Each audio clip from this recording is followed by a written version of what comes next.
Alright, let's talk about something that just sent shockwaves through the world of sports. Imagine this. The most iconic event on the planet, the FIFA World Cup, is suddenly under threat of being sold to private investors. Not just any investors, but folks like the Kushner family. And now, after a firestorm of backlash, the plan is dead. But here's what really fascinates me. This isn't just about money. It's about power, identity, and what happens when sacred traditions collide with modern capitalism. Let me break this down for you. You know, I've always thought the World Cup was the last great symbol of global unity in sports. But here we are, with FIFA's president, Gianni Infantino, trying to spin it into a $20 billion corporate venture. And honestly, that feels like selling the soul of football to the highest bidder. What makes this really interesting is how quickly the backlash happened. UEFA, CONCACAF, AFC, they all united against this.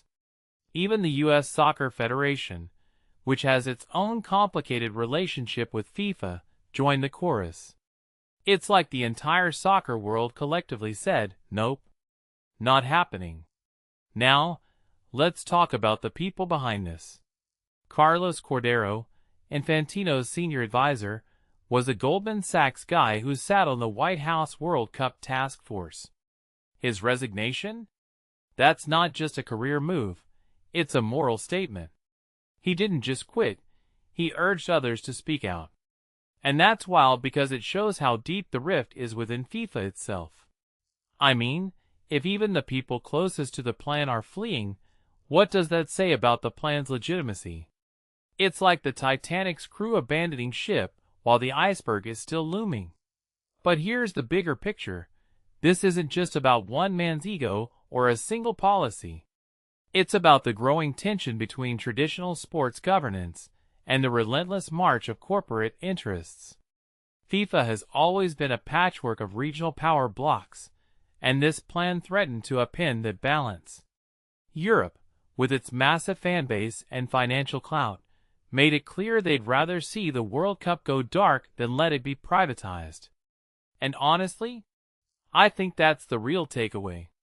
When you try to commodify something as sacred as the World Cup, you're not just inviting backlash, you're inviting a reckoning.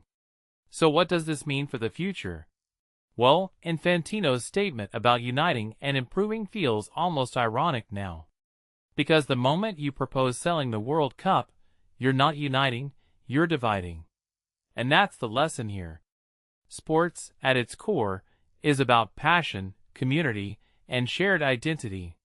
If you start treating it like a stock portfolio, you risk losing everything that makes it special.